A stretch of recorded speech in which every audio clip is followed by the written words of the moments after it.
wangu alikuwa sawa. Nilikuwa nenda ni mumu, tumeamka, tumepika, tumekula, akalala, basi. Hamna kingine. Mtoto wako ana umri gani? Mwaka na miezi 8. Na mazingira ya tukio sasa, mtoto pengine alikuwa anaumwa ama uliona dalili yoyote pengine ya utofauti? Hapana. Mungu alikuwa tu sawa. Alikuwa anacheza vizuri. Alishangamka sana. Sijui atavyokuaje. Nyumbani wapi? Dodoma. Pengine unaishi na nani na unajishughulisha na nini? Dodoma.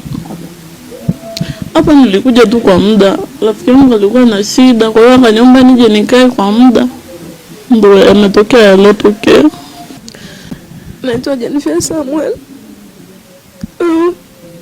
Mtoto ni rafiki yangu. Huyo mtoto alikuwa ni mzima huyu pamoja na mwanangu na mtoto mwingine tunaishi na mama yake. Walikuwa wanacheza tu vizuri. Asubuhi mimi nikaamka kwa kuwa ndo alikuwa anaumwa jana, ikabidi mimi kabla kuondoka nimuite, nimuamshe, nimuulize anaendeleaje. Akaniambia tu yuko sawa. Mimi nikaondoka. Na dada mwingine ambaye tunakaa naye na mtoto wake wakaondoka wakaenda kanisani, mimi nikaenda kazini. Nimefika kazini baadaye yule dada akaja, tukaenda pale Kabila. Akamnunulia mtoto wake mtori, mimi nikapigia simu nikarudi kazini. Baadaye sasa ndio yeye akaniambia ngoja mimi nimpeleke mtoto nyumbani nirudi kazini. Kumleta mtoto wake ndo ananipigia simu, Jeni njoo huku.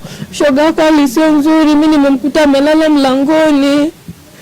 Ikabidi mimi niombe ruhusa nitoke kazini. Mimi nije nyumbani, nafika nyumbani namkuta amemtoa pale, amemlaza hapa kitandani. Kikweli mbele ya Mungu niliambia ndo naumwa. Hata sikufika nimwangalie huyo mtoto wala mtoto wangu. Nilifika nikamwangalia tu nilipoona hali yake sio nzuri.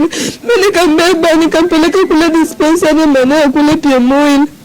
Niko hospitalini kule napigiwa simu, mtoto wangu anatapika.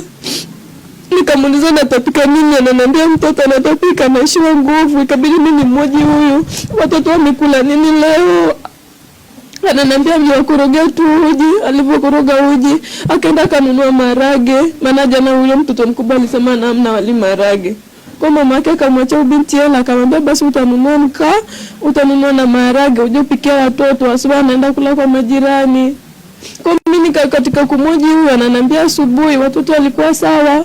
Yeye alipomaliza kazi zote ndakaenda kanunua maharage, akaja akawasha jiko akaoga, akawa analala ndani na watoto. Lakini ananiambia huyo mtoto alikuwa analia mpaka anafika na nyongonya. Ananiambia ni akimshika mkono hivi kama tu mkono unaanguka hivi. Nikamwambia sema anawasha jiko la namna gani? Jiko la mkaa lile pale ndio alikuwa amebandikia maharage, maana maharage huwezi kuchemsha kwenye gesi.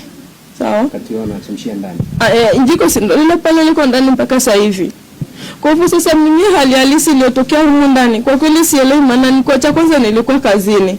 Ina maana mimi nimepigiwa simu nimetoka kazini ndio nimekuja wapi? Nimekuja hapa nyumbani. Sawa? Nafika hapa nyumbani nakuta huyu ndo ana hali mbaya, sio mtoto. Maana mimi nimefika nimemkuta mwanangu amelala na mtoto wake amelala. Sawa? Ikabidi mimi nifanye utaratibu nimtoe huyu binti nje, nimepanda naye bodaboda hapo nje, nimempeleka hospitalini huko dispensary. Nafika huko napigiwa simu mwanangu hali yake sio nzuri, amara ananyong'onyea anatapika. Sijakaa sawa, naambiwa njoo nyumbani. Ni kama huyu mtoto hayuko sawa, inabidi mimi nimwache huyu nije kwanza nihakikishe.